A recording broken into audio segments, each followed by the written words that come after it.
Hey, Shalom, Shalom, Shalom. Call hello Yahweh, Shemi al Shah, Bahashim Kodash. Of course, double honors go out to the apostles, bishops, and elders of Great Millstone who continue through the Holy Spirit, right, to issue out this truth. Salutations go out to the fellow Akim out there on the highways and byways throughout the four corners of the earth, pushing this truth in all honesty and sincerity, while trying to awaken the remaining, hopefully, elect. This is Nama of the DC camp. And just 1 second, I want to get this camera. Hold on. For some reason. Let's see. Now see if it works. There we go. Now you see my ugly mug. All right, there we go. So, in light of current events out here, just the overall sense of, well, this is it. You know, there's impending doom. You're looking at the faces of, you know, the ordinary people out here on the streets.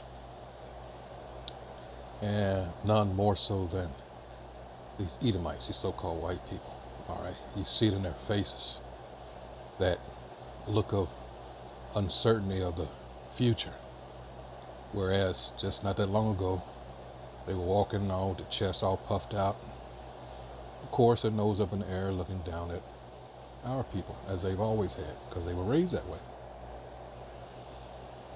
But as I often say in my videos, and other Akim have also stated, hey, this is a good time, for the simple fact that we're seeing the downfall of our enemies, and it is beautiful. And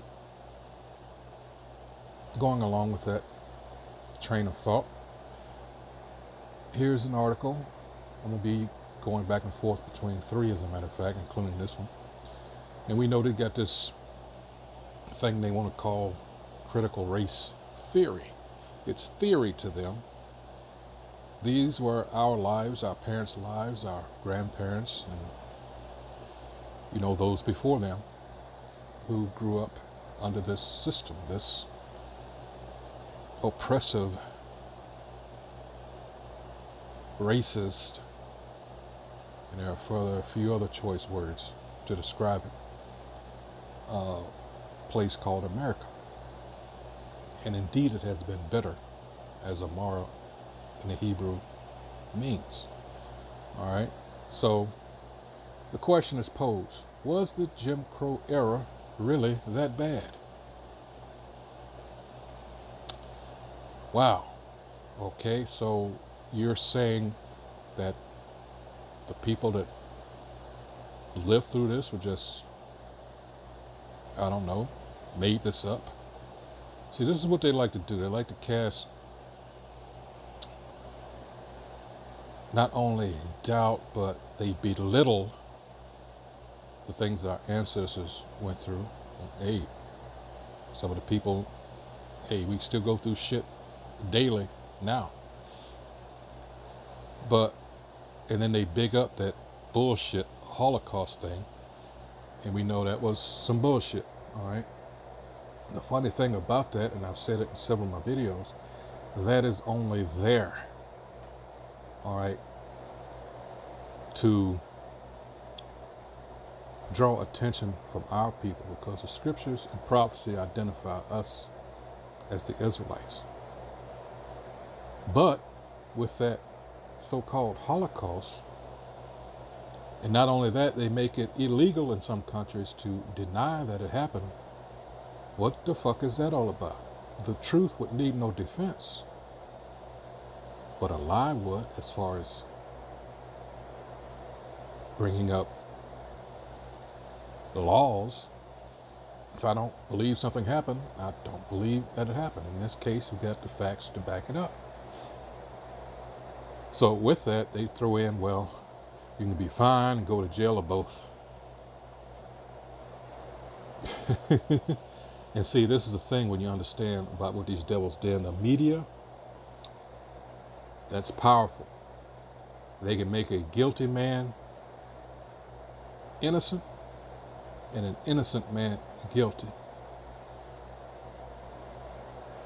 And none need go any further than all the books that we have. A lot of the Akim have 100 Years of Lynching by Ralph Ginsberg. Without Sanctuary, another book. And what was the other one? At the Hands of Persons Unknown, about the lynchings and the role of the press, especially in 100 Years of Lynching, where that's basically an assortment of newspaper clippings, and you can see how the press, black brute, rapes, how would they describe a so-called white woman, an Edomite. So they played a huge role in that, and they do the same thing today.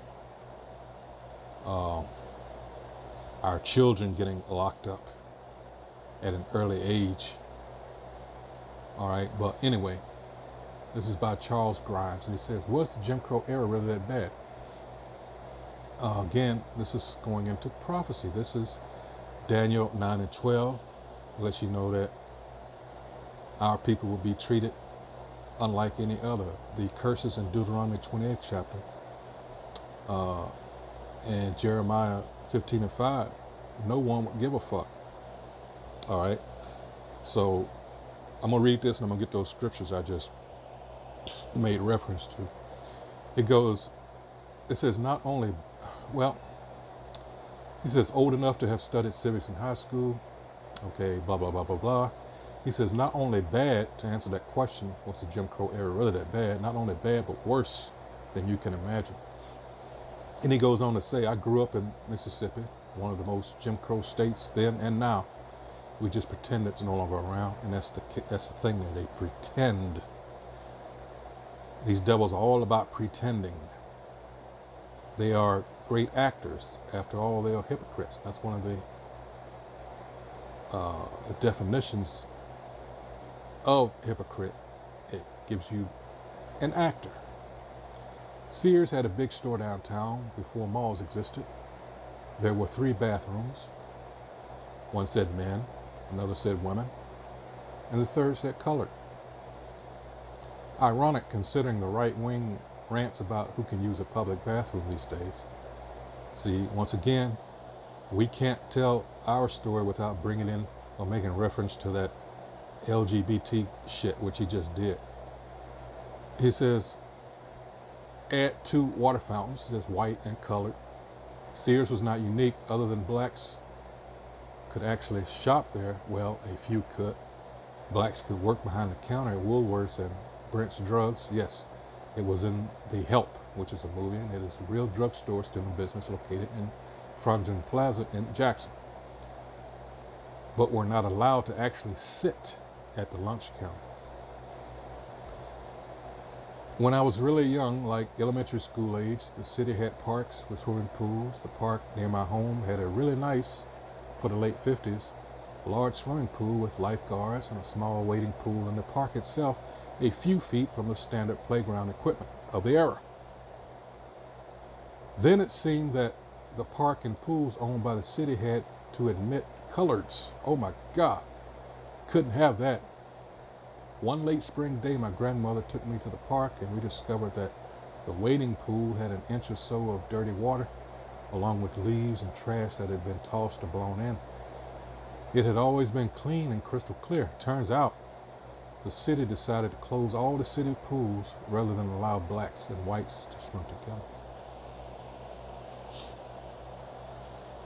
And the irony in all this is, all that bullshit,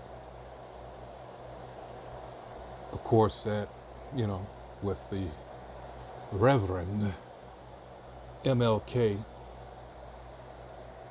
trying to force people who don't like you, who never will, to have to deal with you. I think I've always thought we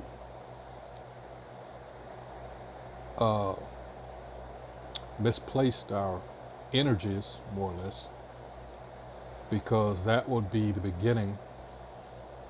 You got to understand the thing with, and I always think about this when I think of the civil rights era. when it started. You have to know that certain people like Rosa Parks, they weren't the first ones that particular incident happened. Certain people like that were chosen. Incidents, certain cases were chosen. But nonetheless, you got to understand behind it all had to do with money. How do we redirect the money that these Negroes are generating because they have their own, like the Negro Leagues? Well, what came of that? I believe it was the owner, was it Dodgers, Brooklyn Dodgers? What was his name? Was it Branch Rickey or something like that with Jackie Robinson? You really believe it was all because he had a change of heart? He had grew a conscience or something like that? No, it was about the money. Always follow the money. All right. Now, that money that is generated by bringing him into the big leagues, it all goes to them. See, all the stores and businesses that we had because we were excluded. See, Jake always wants that, what's that expression, grass is greener on the other side type of shit, that mindset, and it never works. All because you want to be loved by your enemy, by your oppressor. All right, and the scriptures are against that. It tells you that. Let's go to, let's get real quick. Let's go to, whoops, I don't want that, not right now. Let's see. This is going to be, whoops, Jeremiah 3. Let's see.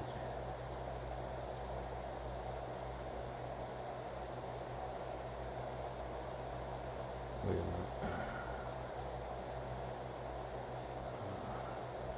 This is Jeremiah 2:33. Why trimmest thou thy way to seek love? Therefore hast thou also taught the wicked one thy ways. See, that's Jake. You want to seek love. You want love from your oppressor. He's never going to do it. You don't understand the amount of hatred. This is, after all, part of that spiritual warfare. All right? You should be in the mindset that you want to get the fuck up out of here. You want this place, all right, gone. 2 Peter, 3rd chapter, verses 9 through 11 kind of action. All right? That's the mindset we should be in. Isaiah 51, let me get that real quick. And 14, that's the mindset you should want to be in. Here it is. This is Isaiah 51 and 14. The captive exile, which we are, hasteneth that he may be loosed, and that he should not die in the pit. This, another word for pit, system. The system is designed, all right, to keep us tripped up, to keep us suppressed, oppressed. Because, see, when for some reason our people just stuck in this mindset, when they look at chattel slavery, they think that was it. They think, oh, the chains were off, not realizing that it went from physical to mental, and that this devil just altered the strategy. All right. Now you're begging for shit, just like the games he plays with these gun issues currently. Now you got the people all crying because they played toward their emotions. All right. And now they're begging for the guns to go away. Just don't understand how people just, and myself, I'm laughing. I'm saying, you motherfuckers don't get it, do you?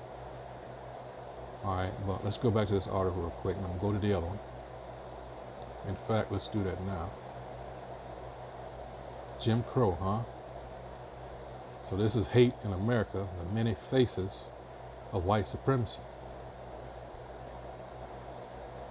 Let me read that again. The many faces of white supremacy. It's just not one. America was built on white supremacy, and time after time, its ideologies get black people killed, injured, or traumatized, all because of lies. When Peyton Gendron, a self-proclaimed white supremacist, killed 10 black people at a supermarket in Buffalo, he believed was helping to prevent the elimination of the white race. See, these motherfuckers are paranoid now. And I got the perfect scripture for this, see. And when IUIC went up there, still trying to understand why they would do something like that, but they did. And all they were doing was reading the scriptures, trying to wake up, I don't know, some of those jakes, but hey. And what did they do? They turned on. And it was your so-called sister, the so-called black woman that was leading the charge, going to the police. Because what was her statement? I don't care what happened 1,300 years ago. See, this is Jake's problem. And people like that can't be helped. They have to experience firsthand certain things, and then we don't even know if they'll come out of it. They are just dead from the neck up. And that's what, IUIC actually, that's what they did. They went amongst the congregation of the dead. Proverbs 21:16. It says, in his manifesto, the boy wrote that his motivation for the attack was to prevent black people from replacing white people and eliminating the white race, and to inspire others to commit similar racially motivated acts. Let's see. Let me get that scripture I was thinking about. This is Job, 15 and 20. The wicked man travaileth with pain all his days. What is that pain? All right. It says, and the number of years is hidden to the oppressor. And all this means is that this devil, he hears, he used to make that reference in sports, specifically football, when you got the wide receiver, especially when it comes over the middle. It's like the quarterback is mad at him, and he wants to catch the ball, but he hears those footsteps coming because he know his ass gonna get planted, and he may intentionally just miss the pass, let it go by, or he catches it and gets drilled, whatever. But that's that dreadful sound in this devil's ear. He knows. Trust me, these Edomites know that they fucked up, and it's just a matter of time. So this idiot that they just made reference to, that shot up that church in Buffalo, and those like him, they got this thing going on now about this replacement theory. And they're not making a big deal about it, but yet they keep bringing up, critical race theory. And the thing is, these devils are being called out for their actions. This melting pot bullshit, the city on a hill, which is always tried to present itself as, and the self-righteous assholes are being found out for what they really are, and they can't stand it. All right. So that image is being tarnished. Not only tarnished, all right, but they're being laid low. How? Not by physical weapons, carnal weapons, but by the word. The truth is doing this, in other words. So, to hell with that so-called critical race theory. No, these are facts. And with the advent of this new technology, the internet in particular, it's so easy to find out things if you want to.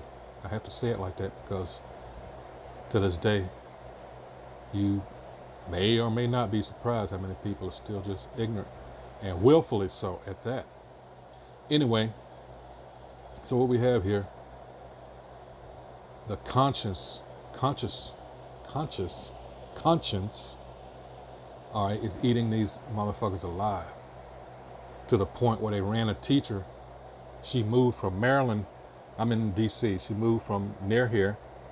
She went to somewhere in Georgia, and Let me see if I can find that. As a matter of fact, I hate to go out of what I had. Let's see if I can find it. Let's see. Let's see.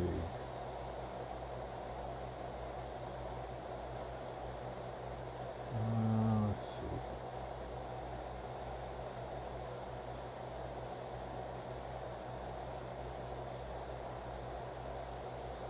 Here it is. Show you how, come on now. White parents chase black teacher out of town over CRT fears before following her to next town. Let me see if we can get a little bit of this ruckus here.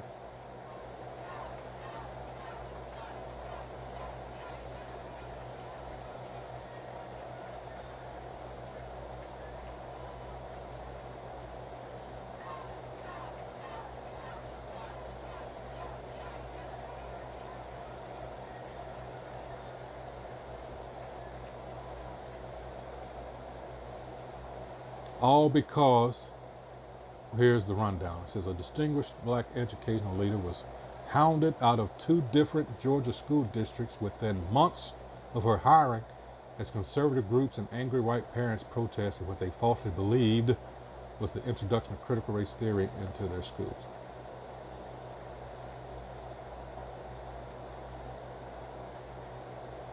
It says when she left a position as a principal at a school in Maryland in 2021, they created a wall to honor her, featuring her signature sign-off and messages to students. If no one's told you they care about you today, know that I do. All right. It says, however, things took a turn and she prepared for a new job in Georgia's Cherokee County School District, a newly created position focused on diversity, equity, and inclusion. And this is all smoke screens, all bullshit. They pretend that they're about this shit, but when the truth comes out, and you place that mirror in front of them and these motherfuckers see, and it exposes the bullshit, all right, they don't want to hear it. They don't want to see it. They don't want nothing to do with it. And this is also highlights the fact that what you should be aware of, people such as myself, that it lets you know they don't give a fuck what happened to you then as well as now. That's the reality of it. That's the cold, hard reality. So why are you, like I read in Jeremiah, 2nd chapter there, why are you constantly seeking their love? That's a sign of mental illness. All right? Hey, it's part of the curses. We should what? Madness. All right? I'll get that in just a second, but it says, Miss Lewis, that's the woman's name, told ProPublica she began getting strange calls from district administrators warning her not to mention CRT, a concept she had never heard of. Critical race theory, a high-level academic concept about the influence and forms of structural racism, is virtually never taught below the university level. But that didn't stop Cherokee County parents from rallying against it, barraging the district with form letters. Wow. Someone from the area even sent a letter to Miss Lewis's old district warning that they didn't want a black Yankee in their schools. People on social media began sharing sightings of Miss Lewis, even though she remained in Maryland ahead of the new school year. So they were on her even before she got down there. All right. They did their homework. You know, what's the scripture? They perform a diligent search. One speaker, a volunteer for a Republican gubernatorial candidate, accused Miss Lewis of being a racist herself and disgracing the work of Martin Luther King Jr. They love to bring him up. Embracing the teaching of critical race theory is a slap in the face of Dr. King's teachings. Why? Because what? That misinterpretation of scripture where it says, what, turn the other cheek? And they love that shit. Taxpayer-funded anti-white racism is still exactly that, racist.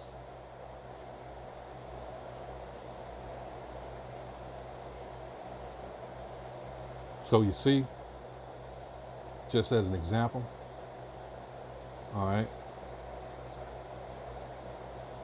I mean, damn, if you can't see it, here's another one. Company slammed for racist Juneteenth sign. Enjoy your fried chicken. They got upset because it was a holiday. Maine residents are outraged after a Juneteenth sign in the window of a Millinocket business radiated far beyond the local community. An image of the sign circulated around the internet on Monday, eliciting thousands of reactions across social media platforms. All right. Maine resident Allura Stillwagon originally posted it on Facebook with the caption, "The racism in Millinocket is real." Her photo showed a piece of paper taped in a storefront window with print proclaiming Juneteenth. The following lines added, "It's whatever. We're closed. Enjoy your fried chicken and collard greens." My first reaction was disbelief. I just couldn't understand that someone would post that without seeing anything wrong with it. Really. Millinocket is a predominantly white town, and I just thought about the few people of color who have to see this racism in their own town. And it goes on, what Juneteenth is about and all that, but this is who you're dealing with. It's hopeless. It really is. That's why, hey, Babal, death, destruction to Babylon, But let's go back to the scriptures I was reading. Job 15:20 again. The wicked man travaileth with pain all his days, and the number of years is hidden to the oppressor. So his conscience is bothering. He's forced to reflect on the wickedness of his youth, what he's done, and he knows there's going to be a recompense. And this is what's bothering him. Verse 21, a dreadful sound, as a result of that, a dreadful sound is in his ears, and prosperity destroyer should come upon him. There's always that threat. And even when he's, or should be at peace, he's not, because all those thoughts, and he's saying, God damn it. And he's looking around him. Damn, the economy's going to shit. I've had to sell off my properties. My son had to drop out of school, whatever. My kids moved back in with me because they can't, It's not like the so-called good old days. And he sees these things coming to an end. And he's troubled. All right? That's all this is. That's all it's telling you. And rightfully so. I'd just like to state that. But let's go back to, where was I? Back to the original one here. Was Jim Crow really that bad? Hell yes. All right. He goes on to tell you some of the things. The separate but so-called equal. It says buses had white up front and colored the rear section behind the rear door on the bus. Blacks were only allowed to enter the front to pay the fare, then exit from the rear door. Poll taxes to vote. Voting tests for blacks. The white folk were grandfathered. Black families housing in town that had dirt floors. For those wondering, I use the word colored and coloreds as those were widely used in Jim Crow era. All right. Let's see if there's anybody else here about the questions answered.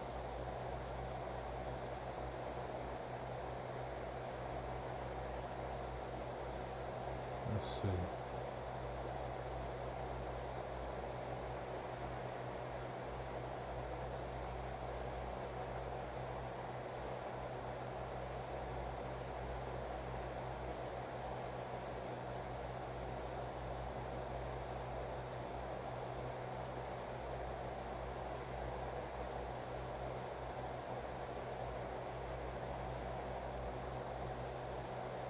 Here it goes, right here. Alex James Chambers. It says, wow, really? You know what?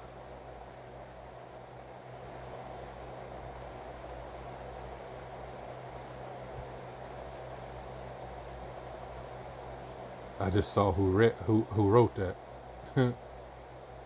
Oh boy. See? Wow.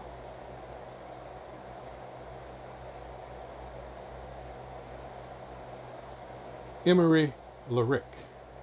I see a lot of people talking about separate facilities, which is degrading, for sure, but the Jim Crow South was a terrorist state. Black people lived in constant fear of violence, which could come from any quarter. Black people would suffer horrific deaths for the most trivial reasons, or no reason at all. Between 1877 and 1950, the Equal Justice Initiative documents nearly 4,000 lynchings of black people in 12 southern states. And those are just the ones that were documented, you have to say. That's an average of 54 per year for 73 years. When blacks tried to leave the South for the less oppressive, but nonetheless oppressive conditions in the North, they were prevented by police and forcibly removed from trains. The South needed their cheap labor because, of course, they were grossly underpaid. In spite of that, many did escape, leaving in the dead of night, not telling anyone, in what has become known as the Great Migration. The laws from which the term Jim Crow was coined institutionalized strict segregation in all things and disenfranchised black citizens. These laws were upheld by the Supreme Court in Plessy v. Ferguson, which gave us a separate but equal doctrine. Obviously, facilities for blacks were consistently inferior, and institutions designed to serve blacks were underfunded. These laws were designed to keep black citizens in a permanent state of servitude and poverty. Any blacks who managed, in spite of these conditions, to become prosperous were violently attacked. So yeah, it was pretty bad. Worse than the picture I'm able to paint here. But no, they tell you, in other words, we don't want to hear about this, but yet you're forced to, recognize some bullshit that happens around this time of year for some shit that actually happened to the people that were responsible for bringing you over here in the first goddamn place. And they try to force you to sympathize with those devils. Hey, so, I'll put the links to these, this is what I'm reading here is from the Quora, site. But I'll put a link. Was the Jim Crow era really that bad? Yeah, we got to get the fuck up out of here. It's nothing. It was never nothing for this. This is a place of punishment. All right. This is not our rest. It was never meant to be. Hey, so what more can you say? Hey, so with that, hey, shalom.